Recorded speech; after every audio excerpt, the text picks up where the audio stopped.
বিসমিল্লাহির রহমানির রহিম। আসসালামু আলাইকুম ওয়া রাহমাতুল্লাহ। Flying Fish রেণু 007. পোনার সবচেয়ে বড় শত্রু হলো ব্যাঙ বা ব্যাঙাচি বা ব্যাঙের পোনা, এবং রেণু চাষের সবচেয়ে বড় লসেরও কারণ হলো এই ব্যাঙের পোনা বা ব্যাঙাচি। কখনো কখনো 50 থেকে 60 ভাগ রেণুই আমরা হারিয়ে ফেলি যদি পুকুরে ব্যাঙাচি হয়। অনেক সময় এমনও হয়ে থাকে যে একজন চাষি রেণু চাষ করার পরে সে তার নিজের কালচার পুকুরে যে রেণুটা নিবে, যে পোনাটা নিবে, সেই পোনাটাও অনেক সময় খুঁজে পাওয়া যায় না, মানে শতভাগ লসের কারণ হয়ে যায় যদি পুকুরে অত্যাধিক পরিমাণ ব্যাঙের পোনা হয়ে যায়। তো বিগত 2-3 দিন ধরে আমি আপনাদের কাছ থেকে অসংখ্য কমেন্ট পেয়েছি যে রেণুর পুকুরে প্রচুর পরিমাণে ব্যাঙাচি হয়েছে, করণীয় কি, এই বিষয়টা নিয়ে আলোচনা করার জন্য। তো এই জন্যই আজকে ভিডিওটা করতে বসা। এই ব্যাঙ কখন পুকুরে আসে এবং ব্যাঙ যেন আসতে না পারে এর পূর্ব প্রস্তুতি কি, যদি এসেই যায়, বাচ্চা দিয়েই দেয়, তাহলে কিভাবে আমরা এই বাচ্চাটাকে নিধন করব, টোটাল বিষয়টা নিয়ে আজকে আপনাদের সাথে আলোচনা করব। আশা করি পুরো ভিডিও জুড়ে যদি আপনারা আজকে সাথে থাকেন, এই ব্যাঙ বা ব্যাঙাচির সমস্যা নিয়ে আর কখনো আপনাকে প্রশ্ন করতে হবে না। আপনারা যখন পুকুর প্রস্তুত করেন, শুকনো পুকুর অথবা যখন প্রস্তুত করেন, এই সময়টায় কখনো কিন্তু ব্যাঙ দেখবেন না। যখনই পুকুরে নতুন পানি নিয়ে আসবেন, তখনই দেখবেন পুকুরে প্রচুর পরিমাণে ব্যাঙ চলে আসছে। এবং যেই পুকুরে রাতের বেলা পানি আনা হয়, এই পুকুরে ব্যাঙের উপদ্রব থাকে সবচেয়ে বেশি। এজন্যই আমরা বলি রেণুর পুকুরে নেট দেওয়ার জন্য। আর ব্যাঙ এখানে কেন আসে? কারণ ব্যাঙ হলো পৃথিবীর সবচেয়ে স্বাস্থ্য সচেতন এবং পরিষ্কার পরিচ্ছন্ন একটা প্রাণী। এ কখনো ময়লাযুক্ত জায়গা, দুর্গন্ধযুক্ত জায়গা সে পছন্দ করে না, সে নিজে থাকেও না এবং সেখানে বাচ্চাও দেয় না। আমরা যখন আমাদের পুকুর প্রস্তুত করার পরে নূতন পানি প্রবেশ করাই, ঠিক ওই সময়টাই এখানে ব্যাঙ এসে প্রচুর পরিমাণে বাচ্চা এখানে দিয়ে থাকে। সাধারণত একটা ব্যাঙ, মানে গড় যে হিসেবটা, 6 ফিট থেকে 8 ফিট পর্যন্ত সে লাফাতে পারে। এটা হলো অ্যাভারেজ হিসাব।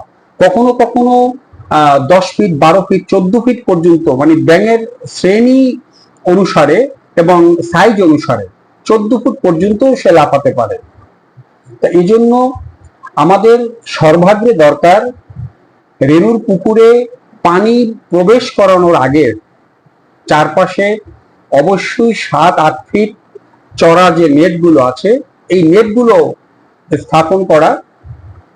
এবং যেহেতু সে দুর্গন্ধযুক্ত জায়গা সে পছন্দ করে না, এজন্য আমরা পুকুর প্রস্তুত করার পরে যখন পানি নিয়ে আসবো, এর আগে যদি আমরা পুকুরের চারপাশে কিছুটা পরিমাণে ডিজেল বা কেরোসিন আমরা স্প্রে করে দেই, তাহলে এখানে আর ব্যাঙ আসবে না, এখানে হাঁস পোকা আসবে না, এখানে উকুন আসবে না। অর্থাৎ এই কেরোসিন ডিজেল দিয়ে আপনি অনেক দিক থেকেই একে নিরাপদ করতে পারবেন। তারপর অনেক সময় দেখা যায় যে ব্যাঙ চলে এসছে, ব্যাঙের বাচ্চা হয়েছে। তো যদি আপনার রেণু ছাড়ার আগে আপনি দেখেন যে আপনার পুকুরে ব্যাঙের বাচ্চা হয়েছে, তখন আপনি কিছুটা পরিমাণে সেখানে বিষ প্রয়োগ করতে পারেন। অবশ্যই এর ডোজটা একটু বেশি হতে হবে। যে কোনো ধরনের বিষ আপনারা এখানে প্রয়োগ করতে পারেন। তবে এই বিষটা যদি রেণু ছাড়ার আগে আপনারা ব্যাঙের বাচ্চাটা দেখেন, তাহলে বিষটা প্রয়োগ করবেন ঠিক দুপুর বেলা, অর্থাৎ একটা রৌদ্রময় দিনে, যখন সূর্যের তাপটা খুব প্রখর ভাবে এসে পড়ে। এই সময়টায় পুকুরে বিষ প্রয়োগ করার 30 মিনিট থেকে সর্বোচ্চ 40 মিনিট এর ভিতরে আপনাকে চট জাল দিয়ে 2-3টে টান দিয়ে আপনার এই ব্যাঙাচিগুলোকে উঠিয়ে ফেলতে হবে। কারণ বিষ প্রয়োগ করলে কিন্তু সব ব্যাঙ মারা যাবে না, যেহেতু এরা উভচর প্রাণী, এরা জলে স্থলে উভয় জায়গাতেই এরা বসবাস করতে পারে। তো এই জন্য আপনারা কিন্তু ব্যাঙের, বড় ব্যাঙ দেখবেন যে মাথাটা পানির উপরে উঠিয়ে রাখছে, আর ছোট যে বাচ্চা তারা এই পানির উপরে উঠে আবার নিচে নেয়, পানির উপরে উঠে এবং নিচে নেয়, মানে অক্সিজেনটা নিয়েই সে নিচে আবার পানির নিচে চলে যায়। এরা খুব সহজে, এদেরকে বিষ দিয়ে মারা যায় না। তারপর যখন বিষটা প্রয়োগ করবেন তখন এরা দুই একটা যারা দুর্বল আছে তারা মারা যাবে, এবং যারা একটু সবল আছে তারা কিন্তু অচেতন হয়ে যাবে। 30 থেকে 40 মিনিটের ভিতরে যখন বিষের কার্যকারিতা খুব মারাত্মকভাবে ইফেক্ট করবে এদের দেহে, এরা ছুটি ছুটি করতে থাকবে, কিছুটা অজ্ঞান হয়ে যাবে, এই সময় জাল টান দিয়ে এদেরকে তুলে ফেলতে হবে। এটা হলো রেণু ছাড়ার আগে ব্যাঙ দেখলে পরে। এখন রেণু ছাড়ার পরেও আপনার পুকুরে ব্যাঙ আসতে পারে, এটা আপনি কিভাবে নিয়ন্ত্রণ করবেন? আপনি নেট দিয়ে ঘেরার পরেও আপনার প্রথম যে কাজটা হলো পুকুরের বিভিন্ন জায়গায় শুকনো খড় অথবা শুকনো যে লতা পাতা, এটাকে একটু এরকম একটা পেঁচায় একটা ঝুড়ির মতো আপনি এলোমেলো করে, মানে ছুটি যেন না যায়, একত্রে এঁটে থাকে, এটা পুকুরের বিভিন্ন জায়গায় একদম পুকুরের সাইড দিয়ে আপনার এটাকে একটা লাঠি দিয়ে গেড়ে স্থাপন করে দিলেন, বিভিন্ন জায়গায় এটা স্থাপন করলেন। অথবা অর্ধ শুকনো যে তাল গাছের পাতা সহ ডাটা, অর্ধ শুকনো খেজুরের ডাটা, অর্ধ শুকনো নারকেল গাছের ডাটা, এটাও আপনারা বিভিন্ন জায়গায় স্থাপন করতে পারেন। যদি কোনোভাবে ব্যাঙ এখানে চলে আসে, সে এসেই এখানে ডিম পারবে। আর ব্যাঙের ডিমগুলো দেখবেন যে মনে হয় যেন পুঁথি দিয়ে মালা গেঁথেছে, একদম সিরিয়াল এভাবে সাজানো থাকে। এটা আপনার এই যে শুকনো খড় অথবা শুকনো লতা পাতা, শুকনো ঘাস, খেজুরের ডাটা, তালের ডাটা, এর সাথে দেখবেন যে এঁটে থাকে। তো আপনারা পুকুরে এটা স্থাপন করার পর প্রতিদিন যদি 10টা 11টার পরে বেলা আপনারা এই প্রত্যেকটা খড় অথবা তালের ডাটা যেটাই স্থাপন করেন না কেন, যদি প্রতিদিন একবার করে এটা চেক করেন, তাহলে দেখবেন যে এর সাথে ব্যাঙের ডিম যথেষ্ট পরিমাণ রয়েছে। ব্যাঙ ডিম দিয়েছে, ডিম এর সাথেই ওরা দিবে, এবং এটা পুকুরের সাইড দিয়ে যেসব গুমলো লতা থাকে এর সাথেই ওরা দেয়। আপনি এটা দিয়ে এখান থেকে এই ডিমটাকে তুলে আপনি একটা শুকনো জায়গায় রোদের ভিতরে এটাকে ফেলে দিলেন যাতে ডিমটা নষ্ট হয়ে যায়।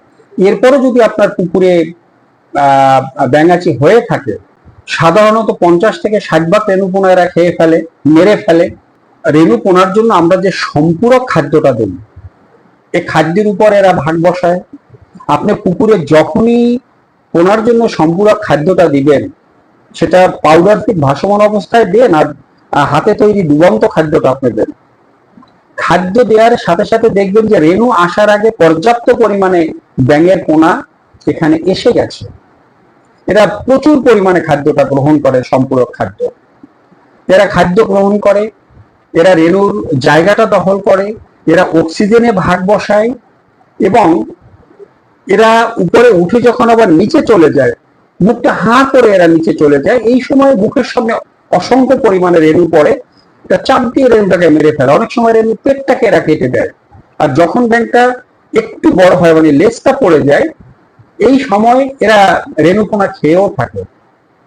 এজন্য রেণুর পুকুরে ব্যাঙের পোনা হলো সবচেয়ে ক্ষতিকর, এবং আমরা কখনো বিষ প্রয়োগ করতে পারি না, কারণ এই ব্যাঙের পোনাকে অচেতন করার জন্য বিষের যে পরিমাণ একটা ডোজ আমাদের দিতে হবে, ও অচেতন হওয়ার অনেক আগে আমার সব মাছের পোনা মরে যাবে। এজন্য আমরা চাইলেও এখানে বিষ প্রয়োগ করতে পারবো না। আপনারা এই যে পাতা বা লতা পাতা, খড় এটা স্থাপন করে এভাবে ব্যাঙের ডিমগুলোকে আপনারা উঠিয়ে ফেলতে পারেন। এখন যাদের রেণুর পুকুরে ব্যাঙের পোনা হয়েছে তারা কি করবে? সম্পূরক খাদ্য যেহেতু ব্যাঙাচি যথেষ্ট পরিমাণ পছন্দ করে, আপনি যে জায়গাটায় আপনার রেণুর জন্য খাদ্যটা আপনি দিচ্ছেন, আপনি নির্ধারিত একটা জায়গায় সেখানে আপনি তালের ডাটা, কিছুটা শুকনো খড় বা লতা পাতা অথবা নারকেলের ডাটা চাইলে সেটাও আপনি স্থাপন করতে পারেন। পানির উপরে এখানে একটু ভাসায় আপনি এটা রাখলেন বা সাইড দিয়ে আপনি রেখে দিলেন। এরপর এই পাতা সহ পানিতে আপনি মাছের খাদ্যটা দিলেন। এতে এই ব্যাঙের পোনাগুলো সব এখানে চলে আসবে, এরা এই সম্পূরক খাদ্যটা খাবে, আপনার এই পাতা বা লতার সাথে যে খাদ্যটা আছে এটা খাবে এবং এর সাথে এটা থাকবে, অর্থাৎ এ যেন মাটিতে খুব একটা না যায়, উপরের স্তরটায় থাকে। এই জন্য পাতা বা ডালপালাটা ব্যবহার করার জন্য বলছি। এরপরে আপনারা যে ছোট ছিদ্রযুক্ত যে জালটা রয়েছে, অর্থাৎ আমার রেণুটা আটকাবে না, রেণুটাই ফাঁকা দিয়ে চলে যেতে পারবে। এতেও কিছুটা পরিমাণ রেণু নষ্ট হবে, মারা যাবে রেণু, কারণ রেণুর পুকুরে সাধারণত 8 থেকে 10 দিন বয়সের আগে জাল টান তো দূরের কথা, গামছা টানাটাও রেণুর জন্য ক্ষতিকর, কারণ সামান্য ঘর্ষণেও রেণুটা মারা যায়। এই জন্য 8 থেকে 10 দিন আগে গামছাও টানা যায় না। তো যাদের পুকুরে ব্যাঙাচি হয়েছে তারা কমপক্ষে 10 দিন বয়সের পরে ছোট ছিদ্রযুক্ত জাল এটা টেনে আপনি প্রথমে রেণুর খাবারটা নিশ্চিত করবেন। খাবারটা দিয়ে যখন সব ব্যাঙাচি এখানে চলে আসবে, তখন এই ছিদ্রযুক্ত জাল টান দিয়ে আপনি এখান থেকে রেণুটা ব্যাঙটা তুলে ফেলবেন। এই কাজটা যদি 2 দিন পর পর আপনি 3-4 বার এভাবে করেন, তাহলে আপনার 90 থেকে 95% ব্যাঙাচি আপনি এখান থেকে তুলে ফেলতে পারবেন। এবং এছাড়া আর কোনো পদ্ধতি নাই, ব্যাঙাচি মারার অন্য কোনো পদ্ধতি নাই, এটাই হলো একমাত্র পদ্ধতি। আর রেণু চাষ করার শুরু থেকে আপনারা প্রতি সপ্তাহে অন্তত পক্ষে একবার পুকুরের চারপাশে কেরোসিন বা ডিজেল বা স্প্রিট, তো স্প্রিটের দাম তো বেশি, এটা দরকার হয় না, কেরোসিন বা ডিজেল একটু স্প্রে করে বা ছিটিয়ে দিলে আপনারা ব্যাঙ, সাপ, হাঁস পোকা, উকুন, এই সমস্ত ক্ষতিকারক বা পোকামাকড় থেকে বা প্রাণী থেকে আমাদের রেণুকে আমরা নিরাপদ করতে পারবো।